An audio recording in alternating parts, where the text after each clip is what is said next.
Bem, pessoal, estamos aqui na nossa lição final. Eu penso que eu poderia ensinar mais 10 lições. Mas o que eu realmente espero é que quando terminarmos essa daqui e orarmos, vocês tenham as ferramentas para conseguir saber por que e para que foram chamados, que vocês descubram como entrar nisso. E nessa lição de hoje, isso é muito importante. A gente vai fazer a pergunta: como eu maximizo o meu chamado? Então, é claro que é Deus quem te dá o aumento, mas temos que cooperar com os caminhos de Deus para maximizar o que Ele nos chamou para fazer.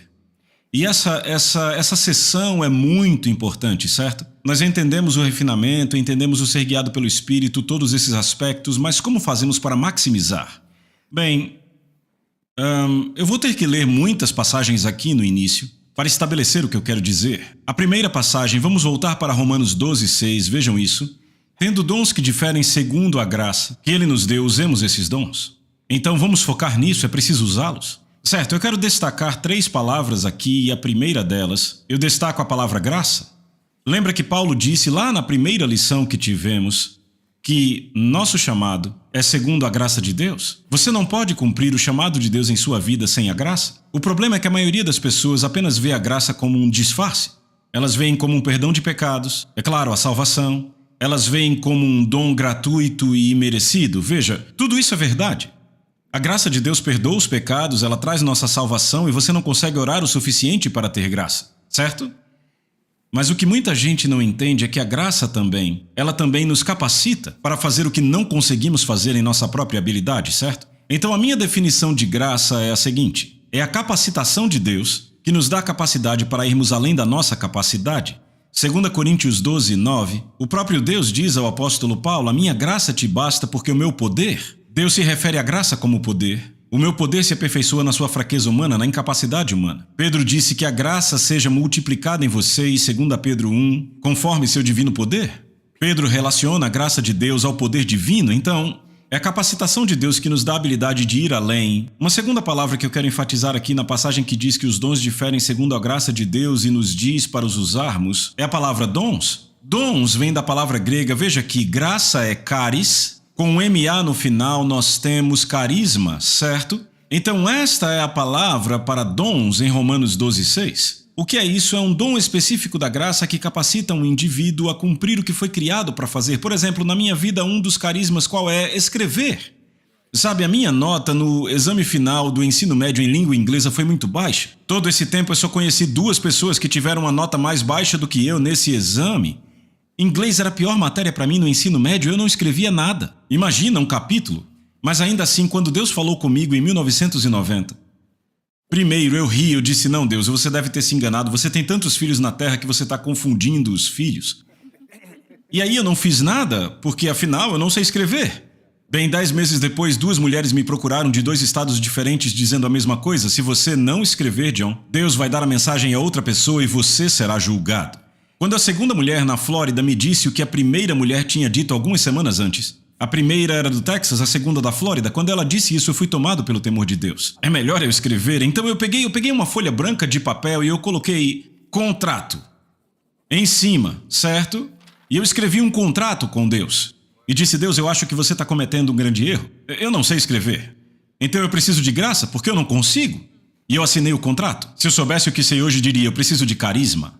Eu assinei o contrato e hoje os livros já passaram de 10 milhões em distribuição em 93 idiomas. Eu fico maravilhado, ninguém mais do que eu sabe quem escreveu aqueles livros. Meu nome está nos livros porque eu fui o primeiro que leu eles. Ok, eu sei que vieram de Deus. Isso é carisma. Um outro carisma que eu posso dizer que tenho na vida é falar. Sabe, na primeira vez que eu preguei para minha esposa, ela dormiu. Mas quando me tornei pastor de jovens e terminei a minha primeira pregação, estava todo mundo gritando, celebrando. Eu tremendo, feito vara verde, minha esposa olha para mim e diz: quem é esse homem? Aquele carisma veio à minha vida. Certo, essa é a autoridade sobre a qual eu falei na lição passada. Então agora eu quero ir para outra passagem e quero trazer a terceira palavra. Que os homens nos considerem ministros de Cristo e mordomos. Todos somos ministros de Cristo, você que está assistindo, todos somos ministros. Mas ele diz que nos considerem mordomos. O que é um mordomo? Um mordomo é alguém que administra a propriedade de outra pessoa ou os interesses dela. Então, mordomo administra o que outra pessoa possui. Somos mordomos de quê? Carisma. A minha capacidade de falar não é minha capacidade. Minha capacidade de escrever não é minha, é a habilidade de Deus. Ele pôs na minha vida, eu administro. Preste atenção, quando você é um mordomo, você pode fazer o que quiser com o dom que Deus pôs na sua vida. Então, você pode administrar esse dom como quiser. Ok? Você vai usá-lo para edificar o reino, em obediência a Deus, ou você vai usá-lo para si mesmo? Então, o dom de Deus sobre a minha vida não é para mim, é para vocês. Minha habilidade de falar não é para mim, é para você. Minha habilidade de escrever não é para mim, é para você. Sabe, se todo mundo... Um bom amigo meu lembra do cara das tropas especiais que eu falei, eu amo esse cara. Ou eu falo com ele o máximo que eu consigo, Da última vez que eu falei com ele, ele disse, John, a última pessoa em que um SEAL pensa em si mesmo, isso não acontece. Ele disse, pensamos em todo mundo do pelotão. E por último, pensamos em nós. Eu disse, oh meu Deus, isso é uma pregação muito boa. Então... O mordomo é quem administra. Agora eu quero ir para uma passagem que traz essas 3 palavras de novo. Veja aqui em 1 Pedro 4,10. Como cada um recebeu o dom. O original para dom aqui é o quê? Carisma, é isso mesmo, muito bem. Que ministre, não sente sobre ele, que ministre o mesmo um para o outro, certo? Como bons mordomos da multiforme graça de Deus. Estamos administrando a multiforme graça ou os vários carismas, certo? Eu quero enfatizar que todos os dons são diferentes. E eu amo como o apóstolo Paulo nos compara aos membros do corpo humano. Se você olhar para o meu corpo, eu tenho membros diferentes e cada um tem uma habilidade única que os outros não têm. Dedos fazem coisas que ouvidos não fazem, ouvidos fazem o que o estômago não faz, o estômago faz o que os pés não fazem e os pés fazem o que o fígado não faz. Feliz é o homem ou a mulher que conhece o seu dom e o seu chamado e atua neles. Infeliz é o homem ou mulher que opera no dom de outra pessoa. Não seria muito estranho se eu viesse aqui hoje com meu polegar estendido e dissesse, muito bem pessoal, minha boca já falou demais, agora é hora do meu polegar falar. O meu polegar não é dotado para isso? Ok, mas o meu polegar pode pegar uma caneta. É difícil para minha boca pegar essa caneta. Ok, foi uma tentativa miserável, mas não pode ser feito. Meu polegar pega meus óculos de leitura quando eu preciso ler e eu os ponho. Assim são os dons de Deus. E sabe o que Deus diz? Ele diz, as partes do corpo que não são vistas, Ele dá mais honra a elas do que as partes que são vistas. Eu sei, as pernas têm bastante atenção, certo? As pessoas olham para você e dizem, que par de pernas, hein? Que par de pernas. Ora, vamos, eu sei que o Jonathan disse a você, Brandy, quando namoravam. Oh, querida, que par de pernas você tem, hã? Pernas têm atenção, mas sabia que as pessoas conseguem viver sem pernas? Certo, eu conheci um cara jogando golfe, ele perdeu uma perna num acidente de carro e ainda assim joga. Quando eu era mais jovem, eu conheci um garoto jogando golfe no colégio, ele só tinha um braço e era o segundo melhor do time. Jogava golfe com um braço. Você vive sem um braço ou sem uma perna, mas não vive sem um fígado. E eu nunca ouvi ninguém dizer, Jonathan, que fígado você tem, meu amigo, esse fígado é extraordinário. Não, o fígado é uma parte invisível, mas é mais valioso, mais importante do que a parte visível, a sua perna ou seu braço. Então nunca despreze. Ouçam o que eu digo. O chamado e os dons que Deus colocou em você, você pensa, meu Deus, será que eu não estou servindo a Deus porque não estou no púlpito? O púlpito é uma parte visível. Pessoal, nunca desprezem a parte do corpo que Deus fez vocês serem. Amém? Certo. Então agora, voltaremos para Coríntios. Eu quero que vocês vejam isso, tá? Além disso, é requerido dos mordomos que sejam achados o quê? Fiéis. Repitam. Fiéis. Uma exigência de Deus para que sejamos mordomos é sermos fiéis. Agora, eu já ensinei em várias conferências de liderança, não quero envergonhar vocês porque já envergonhei muita gente com isso. Mas eu falo, me digam qual a primeira palavra que vem para você para definir fiel. Eu vou mostrar aqui o que as pessoas dizem. Firme, confiável, leal, confiável, crível, verdadeiro. Aqui está a maioria das palavras que as pessoas dizem. Sabe a palavra que eu nunca ouvi em nenhuma conferência de liderança? Multiplicação. Mas é uma das definições mais importantes de ser fiel. E você diz, John, mas o que isso tem a ver? Lembra da parábola dos talentos? Ok? Um grande rei, um grande senhor, não é? Ele chama seus servos e entrega os bens dele para eles. Cada um segundo sua habilidade, não é? A um dá 5, a outro dá 2 e a outro 1. Deixa eu fazer melhor aqui. eu vou personalizar, eu vou dar 5 a Ashley, vou dar 3 ao Dave e ao Larry 1, certo? E ele parte numa longa jornada. Então, a Ashley e o Dave trabalham e usam os dons que lhes foram dados. Ele chama de talento, se refere a dinheiro, mas aqui é uma parábola. Eu creio que Jesus está falando de dons. Então eles os usam e multiplicam e conseguem, sabe, a Ashley consegue 10, Dave multiplica de 2 para 4, mas Larry é preguiçoso. Ele enterra seu dom. Então o Senhor volta e acerta as contas.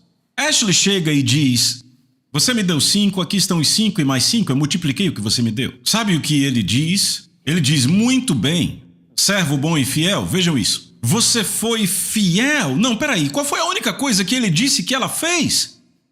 Ele não disse que ela chegava na hora no trabalho, ele não disse que ela era confiável, ele não... A única coisa que ele fala da ação dela foi a multiplicação, é a única coisa falada em toda a parábola. Ela multiplicou de 5 para 10.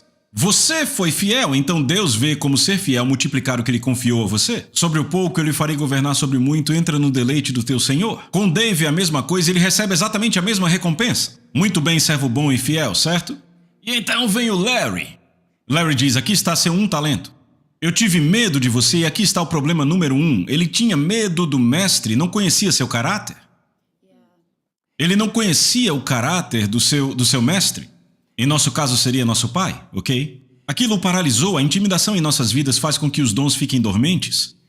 E ele diz: eu vi você como um homem duro, certo? Eu tive medo e te vi como um homem duro. Ele não conhecia o caráter do mestre e tinha medo, 2 coisas que te paralisam. Veja o que o mestre diz, ele diz: servo mau e o que mais? Preguiçoso. Agora, veja que mentalidade pequena temos na igreja. As pessoas dizem: eu tenho meu pequeno negócio aqui, ganho dinheiro suficiente para alimentar minha família, eu vou para a igreja, eu sirvo na igreja, eu sou fiel. Não segundo essa parábola. Segundo essa parábola, você é mau e preguiçoso. Sabe o que isso me diz? Que Deus vê, segundo essa parábola, os que mantêm como maus e preguiçosos e aqueles que multiplicam como fiéis e bons. Eu quero que você pare e pense nisso. Agora veja o que acontece aqui, sabe? Vai ficando pior. Ok? Veja o próximo quadro. Então tirem o talento do Larry e o deem a Ashley, que tem 10 talentos. Deixa eu só garantir que a gente está entendendo bem isso aqui. O Larry acaba com 0, a Ashley acaba com 11. Eu estava orando uma vez e lendo a minha Bíblia, e o Espírito Santo fala comigo, eu quero que ouçam isso. Ele disse: eu não sou socialista em meu pensamento. Deus falando comigo. Ele disse: eu penso de forma capitalista. E eu pensei: é o quê? Eu vou te mostrar o Deus socialista, ok? Se Deus fosse socialista, o que ele faria? Daria a cada um 3, não daria a Ashley 5, ao Dave 3 e ao Larry 1. Daria a cada um 3. Agora, claro, a Ashley e o Dave ainda seriam fiéis, e o Larry preguiçoso. Então o que ia acontecer? Ashley e Dave acabariam com 6 e o Larry com 3, certo? Então esse Deus socialista tiraria um da Ashley e um do Dave, daria para o Larry e todos teriam 5. Esse é o tal Deus socialista? Deus não é socialista. A Ashley acaba com 11, o Larry acaba com 0. Então vejam o que Deus diz, vejam isso, pessoal. Porque a todo o que tem, e quem é a pessoa que tem aqui nessa parábola que multiplica? Mais lhe será dado e ele terá abundância. Mas para aquele que não tem, que é a pessoa que retém, até o que ela tem, lhe será tirado. Veja o que Jesus diz no Evangelho de Lucas aqui na tela. Aquele que é fiel no pouco, também é fiel no muito. Eu quero dizer de novo, aquele que multiplica naquilo que é pouco, vai multiplicar no muito também. Aquele que é injusto no pouco, é injusto no muito. E se vocês não forem fiéis, ou seja, se não multiplicarem no que é dos outros, quem dará a vocês o que é de vocês? Deixa eu te dizer porque Deus não dá negócios gigantes para pessoas, porque quando trabalham para outras empresas, elas não multiplicam. Não trabalham com paixão, não trabalham como se fossem deles. E Deus diz: se você não tem caráter para trabalhar nessa empresa, como trabalharia na sua, como eu posso te dar o que é seu? Então multiplicação é fundamental. Eu olho para a nossa vida, minha e da Lisa, estávamos pregando em pequenas igrejas com pouco mais de 100 pessoas. Deus me disse para escrever, mas nenhuma editora publicaria meus livros. Eu fui lá e escrevi, passei o ano inteiro escrevendo o livro. E eu escrevi outro livro. E entenda isso, eu tinha bebês, eu era o office boy do ministério, eu era o secretário do ministério, eu separava as correspondências lá, e estou escrevendo um livro. E ainda estou viajando. Eu não tinha tempo. Eu honestamente estava tipo, ok, eu vou escrever esse livro, muito embora eu tenha todas essas responsabilidades. E Deus me observou. Escrevendo aquele livro sem editora, na verdade eu entrei em contato com 2 editoras. Uma não respondeu, a outra disse, não queremos publicar esse estilo. Então eu imprimi o livro com um pouco de dinheiro que juntei e vendíamos nas igrejas onde íamos. Ok? 80 pessoas compraram o livro. Mas ninguém mais na nação ou em outras nações estava recebendo o livro e eu disse, Deus, eu sei que você me disse para escrever um livro para as nações. Então Deus disse, escreve outro livro. E eu... Ok, lá vai mais um ano. E nenhuma editora queria.